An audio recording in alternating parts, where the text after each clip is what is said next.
Hello friends, कैसे हैं आप सब? आशा करते हैं बहुत अच्छे होंगे लोग। और आप लोग की जो पढ़ाई है वो बहुत ही बेहतरीन तरीके से चल रहा होगा। तो चलिए आज हम आप लोगों को बताने वाले हैं द्विघात बहुपद, यानी कि द्विघात बहुपद जो है 2x² - 8x+6, यानी कि इसका शून्यांकों का योग निकालना है और गुणनफल ज्ञात करना है। योग और गुणनफल दोनों ज्ञात करना है। अब योग और गुणनफल क्या होता है, इसको फॉर्मूला जानेंगे, इसके सूत्र के बारे में देखना है हमको। देखिएगा आगे आपका, ठीक है, हल करेंगे। क्या करेंगे? हल करेंगे। और देखिए यहाँ पे शून्यांकों का क्या बोल रहा है? योग बोल रहा है। और यहाँ पे देखिए शून्यांकों का क्या है? योग है। और यहाँ पे क्या है? गुणनफल, यानी कि शून्यांकों का योग और हमें गुणनफल ज्ञात करना है। अब योग और गुणनफल कैसे ज्ञात करेंगे देखिएगा। देखिए शून्यांकों का जो योग का फॉर्मूला होता है, किसका?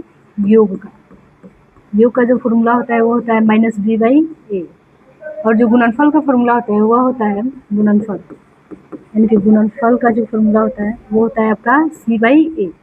तो अब देखेंगे इसी फॉर्मूला पे बनाएंगे हम, उसको सॉल्व करेंगे। इसको 2x² - 8x+6, यानी कि इस बहुपद को हमें सॉल्व करना है। इस बहुपद को सॉल्व करके क्या लेना है हमको? योग और गुणनफल ज्ञात करना है। अब देखिए -b किसको बोला जाता है? ये किसे बोला जाता है? c और e।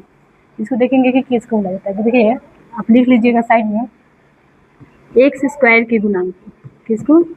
x² के गुणांक को हम कहते हैं क्या? x² के गुणांक को हम कहते हैं a। और x के गुणांक को बोला जाता है, x के गुणांक को बोला जाता है b। और अचर पद को, किसको? अचर पद को हम c कहते हैं। क्या कहते हैं? यानी कि देखिए x² के गुणांक, x के साथ किस कौन है गुना में? 2 है। और x के गुणांक को, यानी कि x के साथ गुना में कौन है? 8 है। और अचर पद कौन सा है? 6, यानी कि अचर पद कौन सा है? 6 है आपका। तो देखिएगा हम निकालेंगे आगे, ये सिर्फ बताने के लिए था। अब देखिए डायरेक्ट हम फॉर्मूला पे बनाएंगे, यानी कि योग पहले निकालना है। योग बराबर होता है -b/a।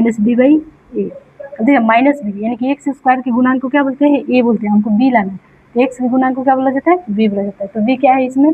-8 है, तो माइनस, यहाँ पे भी माइनस होता है। देखिए हल करते हैं, -8 है, माइनस है तो माइनस, फिर -8, क्या करेंगे? -8 बटे ए का मान निकालना है, यानी ए का मान किसको बोलेंगे? एक्स के गुणांक को ए बोलेंगे हम। तो अब निकाला है, तो देखिए एक्स के गुणांक को ए बोलेंगे, यानी कि एक्स का जो गुणांक है, एक्स के साथ गुना में कौन है? 8 है। हम क्या करेंगे? नीचे 8 रख देंगे। अब देखिएगा आप आगे देखिएगा, तो यहाँ पे माइनस और माइनस है, माइनस में माइनस से गुना किया जाएगा, क्या होगा? प्लस होगा, यानी कि +8 हुई, 8 हो जाएगा। अब इसको काटेंगे तो क्या आ जाएगा आंसर? 1। कितना आ जाएगा? यानी कि योग कितना आ गया? 1 आ गया। अब आगे देखिएगा, आगे देखिए, आगे आपका क्या निकालना है? गुणनफल, यानी गुणनफल निकालना है। क्या निकालना है हमको? गुणनफल। अब गुणनफल का फॉर्मूला भी बताई थी, क्या होगा? c/a होगा। अब इसी फॉर्मूला पे हम बनाएंगे। देखिए c किसको बोला जाता है? c अचर पद को बोला जाता है। किसको? अचर पद को। अचर पद इसमें कौन सा है? 6 है, तो हम क्या करेंगे? c की जगह पे 6 रखेंगे।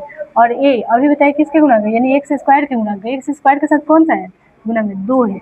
आंसर देखिए 2 3, यानी कि काटेंगे तो कितना आएगा? 3 आ जाएगा आपका आंसर। यानी बात की जाए योग कितना आ गया? योग 1 आ गया। और जो गुणनफल आया वो कितना है? 3। अगर आपको वीडियो अच्छा लगे तो लाइक कीजिए, सब्सक्राइब कीजिए और शेयर कीजिए।